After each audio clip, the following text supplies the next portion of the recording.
You have created plenty of functions already, and most of them work like this. Take some arguments, calculate something using the arguments, return the answer. Your functions, even those that use other functions, are nice in this way. They are predictable, stable. For example, the surface area function you made in the beginning, give it a number and it will return a number. Give the same number again, you'll get the same result. In fact, no matter how many times you're going to repeat the call, you'll get the same result for the same input. While calculating the return value, this function doesn't take into account anything else, only the argument. It doesn't care what time it is, what weather it is, what other functions are working in the program, what values are there in some variables outside. Functions like this are called deterministic. This word comes from physics and philosophy. A deterministic system is something that produces the same output from a given starting condition. Some philosophical theories explore the idea that reality follows a predetermined path and everything happens the way it happens because it couldn't happen otherwise. There is no free will and you were destined to watch this video today. Anyway, let's back up. In the context of programming, a deterministic function is a function which will always produce the same output for a particular input. You might be wondering how else a function can behave. Well, a non-deterministic function is not easily predictable, and its output depends on something else. For example, think of a function that takes a zip code and returns the current weather. It's probably connecting to a weather server via internet and gives different answers at different times because, well, the weather changes. An even simpler example would be a random number generator. Usually, any programming language has some built-in way to generate random numbers. In JavaScript, it looks like this. As you see, every time you call it with the same arguments, in this case, no arguments at all, the output is new. This function is non-deterministic, but that's the whole point. A random number generator should give you different numbers by definition, even though the calls look the same. Deterministic functions are better in many ways, but not all functions can be deterministic, and that's okay. A good rule of thumb is, if a function can be deterministic, then it should be. Deterministic functions are predictable, less fragile, and they are easier to think about.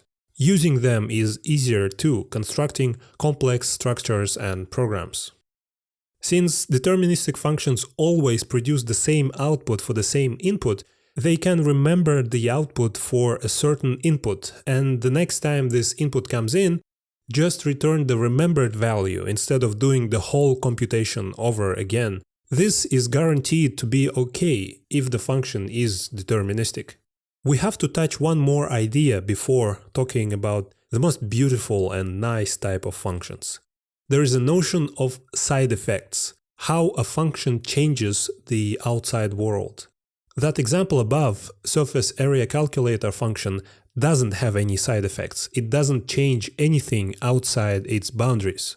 Your good friend console.log function has a side effect. It prints something onto the screen. This screen thing is definitely outside the function. It's the computer, the world where the function lives. Or consider the following code. Function f changes the value of a global variable a. This variable is in the outside world from the function's point of view, and function f changes it. So f has side effects. Again, this is not bad. After all, a program without side effects will not be useful. We want our programs to do something, to somehow change the world, show something on the screen, make a noise, send an email, etc. But it's possible to minimize side effects in your functions and programs, and it's a good idea, really. While both f and console.log have side effects, they are deterministic. F always returns true, and console.log always returns undefined. The things functions return have nothing to do with the way they affect the outside world. Do not confuse printing and returning. Printing onto the screen is just an action. This is what console.log does, but it also returns a value. It always returns undefined. If f returned the value of a instead of true, then it would be a non-deterministic function with side effects. You can never be sure about what value f will return until you know something else. It depends on some outside factor, namely the current value of a. Fewer side effects a function has, the better. When a function has no side effects and it's deterministic, we call it a pure function. It's so predictable, clean, and transparent. In this way, pure functions are close to the functions in math. X squared will always give the same result for the same value of x, and computing square of x doesn't change x itself. Everything about pure functions screams easier. They are easier to read, easier to debug, easier to test.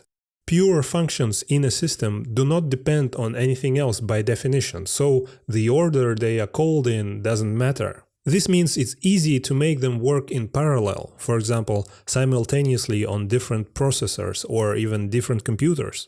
Pure functions live in a timeless realm. The whole notion of time, of actions happening in some order, doesn't apply to pure functions. They don't care about time. When you look at pure functions, read the code, debug, test, or just use them, you don't have to think about time, what happened before and will happen after. This is liberating, and all the easier things about pure functions are consequences of this fact. Non-determinism and side effects add the notion of time.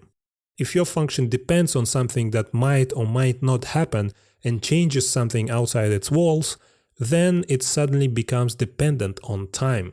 It now matters when in time does this function call happen. It becomes harder to think and test and work because you have an additional dimension to consider.